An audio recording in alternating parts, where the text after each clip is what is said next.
Hi everyone, welcome to our second case study on using Uber tickets. In this particular example, we're going to be looking at a person who is no longer with Cloudstaff but wants to get their COE. So they don't have a Cloudstaff username, they can't log on to Uberticket, and in this particular case, they've sent us an email. And so I want to show you how we can go back and respond using Uberticket's public URLs for people who are no longer inside the organization. Okay, let me start by going into the form builder and I'll show you where we get the public URL from. So if you're a manager, you'll be able to create templates. In this particular case, I'm going to open up this template and the ID number is PB60705. And here you can see we've enabled the public function. And when you enable the public function, you will then get a URL which appears here. And I can now copy that and send that to anyone to be able to get them to fill the form in.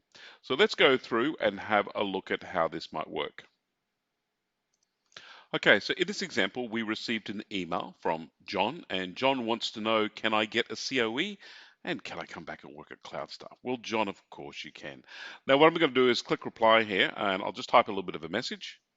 Hi, John, here's the URL, and I'll just grab the URL that I had there before. So, hi, John, here's the URL for your COE request. Of course, you're welcome back to Cloudstaff, and let me just send that on to John. Okay, so John is sitting at his unloved BPO and dreaming of coming back to work for Cloudstaff. But in the meantime, of course, he does need to get his COE. So here you can see John's opened up his mailbox and he has the reply from Cloudstaff and it includes the link to the public COE form. So let John clicks that. It will then go through and open. Now, John is not a member of Uberlist. And so as you'll see, it pops up and John can now register.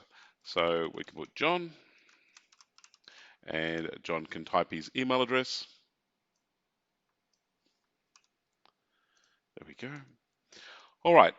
So these three fields that you see here, the first name, the last name, and the email address, they only appear because the user browser that we're currently working with has not been logged into Uberlist and doesn't appear to have an account. So John can fill those details in. So it's John Gordon III. And John's title at Cloudstaff was the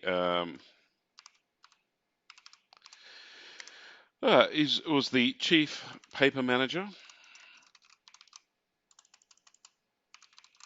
And the start date we'll put in there. And there we go. So we have our start date and end date. Now, John, how would John like to get his COE? He can collect it from Cloudstaff, or he can have it emailed, or in this particular case, he can have it posted. You'll notice when we choose post it to me, it then pops up a little box so that you can type in the postal address. That's the conditional form. That's the conditional fields which are available when you set the form up. In this particular case, John would just like the COE emailed to him, and it will send it to that email address above. Okay, that's about all I can do there. Go next and save. All right, the form has now been saved. Now, as you'll notice, I'm still back in Uberticket, but there's no log on, there's no users, there's no menus. This is simply the public forms that John can kind of see. Now, back in his email, because this is the first time that John has used it, you can see it's popped up, and here it is the details for the form he submitted. It's also giving John the invitation to be able to go through and set up an Uberlist account. So John can go through and click activate, and he can then go through and just say enter a password.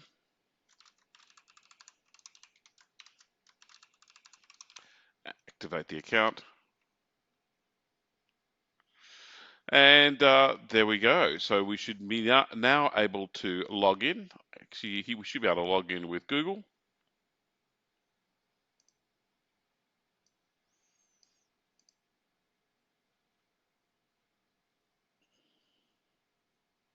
Okay, so John has now got an account on Uberticket.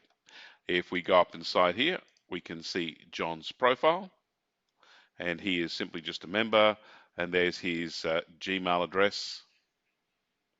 And at the same time, the ticket that John has logged appears here.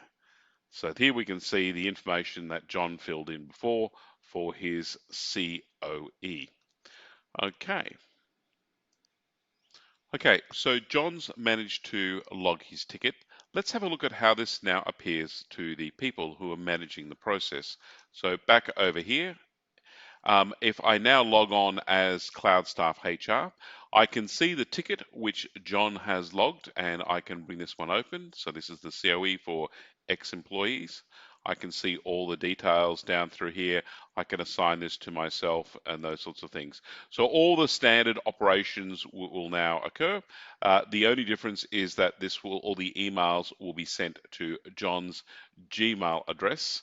And again, any replies that we make, and I put here, you are welcome back.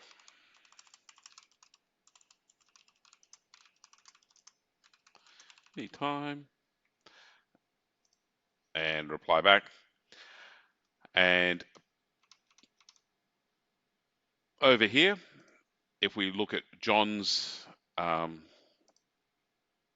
Uber ticket, all the details will of course appear inside his email. So he'll be getting email responses through there. You're welcome back at any time. And then if John goes through and accesses the Uber ticket system, he can scroll down and all the messages will appear inside there. So that gives you a quick look at how we can use Uberticket and interact with people who are outside of the Cloudstaff system. If the user doesn't have an Uberticket account, they will be prompted to be able to register that through the activation email that you saw. The people who are outside of Cloudstaff will only see the publicly accessible forms. They will not be able to see the internal forms. So the purpose of the public URLs is to allow us to be able to collect and interact with people who are outside Cloudstaff, while at the same time keeping and using the same systems that we'll be using across the board for dealing with lots of these processes. So that's a quick look, case study number 2 of Uberticket and using public URLs.